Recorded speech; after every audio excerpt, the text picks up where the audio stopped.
Hello അസ്സലാമു അലൈക്കും welcome back to my channel. അപ്പോൾ ഇന്ന് ഞാൻ വന്നിട്ടുള്ളത് അവലും പഴവും വെച്ചിട്ട് ചെയ്തെടുക്കുന്ന ഒരു അടിപൊളി ടേസ്റ്റി ആയിട്ടുള്ള റെസിപ്പിയാണ് കേട്ടോ. അപ്പം ഇത് കുട്ടികൾക്കൊക്കെ നല്ലോണം ഇഷ്ടപ്പെടുന്നൊരു റെസിപ്പിയാണ്. അപ്പോൾ ഇത് നമുക്ക് ബ്രേക്ക്ഫാസ്റ്റ് ആയിട്ടും സ്നാക്കായിട്ടൊക്കെ ഉണ്ടാക്കിയെടുക്കാൻ പറ്റിയിട്ടുള്ള ഒരു കേക്ക് പോലത്തെ ഒരു റെസിപ്പിയാണ് കേട്ടോ.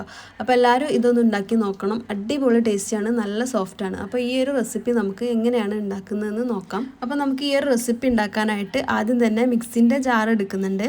അതിലേക്ക് 1 കപ്പ് അവലാണ് ചേർത്ത് കൊടുക്കുന്നത്. പിന്നെ അതിലേക്ക് 2 പട്ട ചേർത്ത് കൊടുക്കുന്നുണ്ട്, ചെറിയ പീസ് പട്ടാണ്, അത് ചേർത്ത് കൊടുക്കുക. പിന്നെ ഒരു 3 ഗ്രാമ്പു ചേർത്ത് കൊടുക്കുന്നുണ്ട്. പിന്നെ ഒരു 1/2 ടീസ്പൂണ് ഏലക്കാപ്പൊടി ചേർത്ത് കൊടുക്കുന്നുണ്ട്. ഏലക്കാപ്പൊടി ഇല്ലെങ്കിൽ സാദാ കുരു ചേർത്ത് കൊടുത്താൽ മതി. അതൊരു 2-3 കുരു ചേർത്ത് കൊടുക്കുക കേട്ടോ, ഏലക്ക. ഇനി അത് നല്ലോണം പൊടിച്ചിട്ടുള്ള അവൽ ഞാൻ ഒരു ബൗളിലേക്ക് മാറ്റി കൊടുക്കുന്നുണ്ട്. പിന്നെ അതിൻ്റെ മുകളിലൊരു അരിപ്പ വെച്ചതിന് ശേഷം അതിലേക്ക് നമുക്ക് 1/4 കപ്പ് ഗോതമ്പ് പൊടി ചേർത്ത് കൊടുക്കാം. അപ്പോൾ ഇതൊക്കെ അരിച്ചിട്ട് വേണം ചേർത്ത് കൊടുക്കാൻ. അപ്പോൾ ഇതാ 1/4 കപ്പ് ഗോതമ്പ് പൊടിയാണ് കേട്ടോ ചേർത്ത് കൊടുക്കുന്നത്. നിങ്ങൾക്ക് വേണമെങ്കിൽ മൈദ വേണമെങ്കിലും ചേർത്ത് കൊടുക്കാം. പിന്നെ ഒരു 1/2 ടീസ്പൂണ് ബേക്കിംഗ് പൗഡർ ചേർത്ത് കൊടുക്കുന്നുണ്ട്. പിന്നെ ഒരു 1/4 ടീസ്പൂണ് ബേക്കിംഗ് സോഡ ചേർത്ത് കൊടുക്കുന്നുണ്ട്.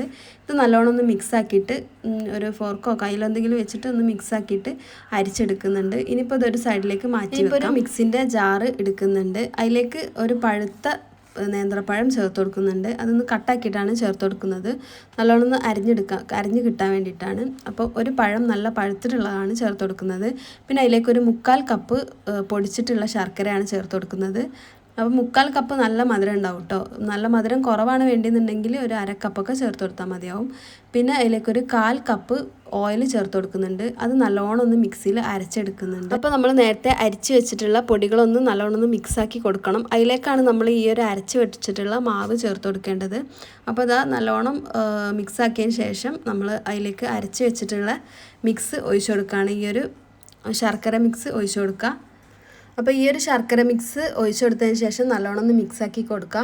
പിന്നെ അതിലേക്ക് നമുക്കൊരു കപ്പ് പാലാണ് ചേർത്ത് കൊടുക്കേണ്ടത്. അപ്പം പാല് ഞാൻ കുറച്ചായിട്ടാണ് ഒഴിച്ചു കൊടുക്കുന്നത്. ടോട്ടൽ 1 കപ്പ് പാലാണ് ഒഴിച്ചു കൊടുത്തിട്ടുള്ളത്. അപ്പോൾ നല്ലോണം മിക്സാക്കി കൊടുക്കുക. അപ്പം അവലുള്ളതുകൊണ്ട് തന്നെ നമുക്ക് അരക്കപ്പായിട്ട് നമുക്ക് ഒഴിച്ചു കൊടുക്കാം. പെട്ടെന്ന് തന്നെ ഈ ഒരു അവൽ നല്ലോണം വലിച്ചെടുക്കും ഈ പാലൊക്കെ. അപ്പം അരക്കപ്പായിട്ട് ഒഴിച്ചു കൊടുക്കാം. അപ്പോൾ അത് മിക്സ് ആക്കുമ്പോൾ നല്ല ലൂസായിരിക്കും. പിന്നെ അതങ്ങനെ ടൈറ്റായിട്ട് പോവുകയാണ് ചെയ്യുക. അപ്പോൾ ടോട്ടൽ 1 കപ്പാണ് ഒഴിച്ചു കൊടുക്കേണ്ടത്. നല്ലോണം ഒന്ന് മിക്സാക്കി കൊടുക്കാം. ഇനി നമുക്ക് കേക്കിൻ്റെ ടിന്നിലേക്ക് ഒഴിച്ചു കൊടുക്കാം. അപ്പോൾ അതാ ഞാൻ ഇത്തിരി ഓയിൽ ഒഴിച്ചിട്ട് കുറച്ച് മൈദ സ്പ്രെഡ് ചെയ്ത് കൊടുത്താണ് ഒട്ടി പിടിക്കാതിരിക്കാൻ വേണ്ടിയിട്ട്.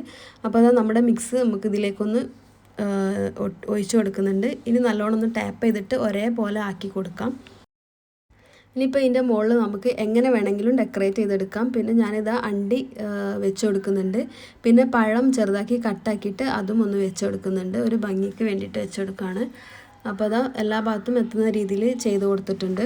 ഇനി ഇത് നമുക്ക് കുക്ക് ചെയ്തെടുക്കാനുണ്ട്.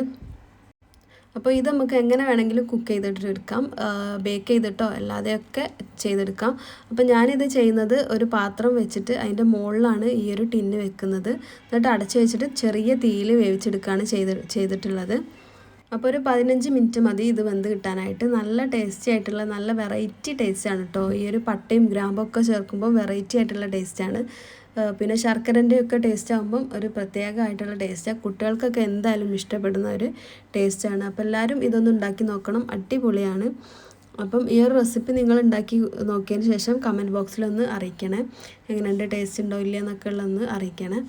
അപ്പം പെട്ടെന്ന് തന്നെ ചെയ്തെടുക്കാൻ പറ്റിയിട്ടുള്ള അടിപൊളി സ്നാക്കാണ് കേട്ടോ. ഇത് സ്നാക്കായിട്ടും ബ്രേക്ക്ഫാസ്റ്റ് ആയിട്ടൊക്കെ നമുക്ക് ഉണ്ടാക്കിയെടുക്കാൻ പറ്റും. അവലും പഴമൊക്കെ വീട്ടിലുള്ള സാധനം ആയതുകൊണ്ട് തന്നെ പെട്ടെന്ന് തന്നെ ഉണ്ടാക്കിയെടുക്കാൻ പറ്റും. നല്ല അടിപൊളി ടേസ്റ്റി ആയിട്ടുള്ളതാണ്.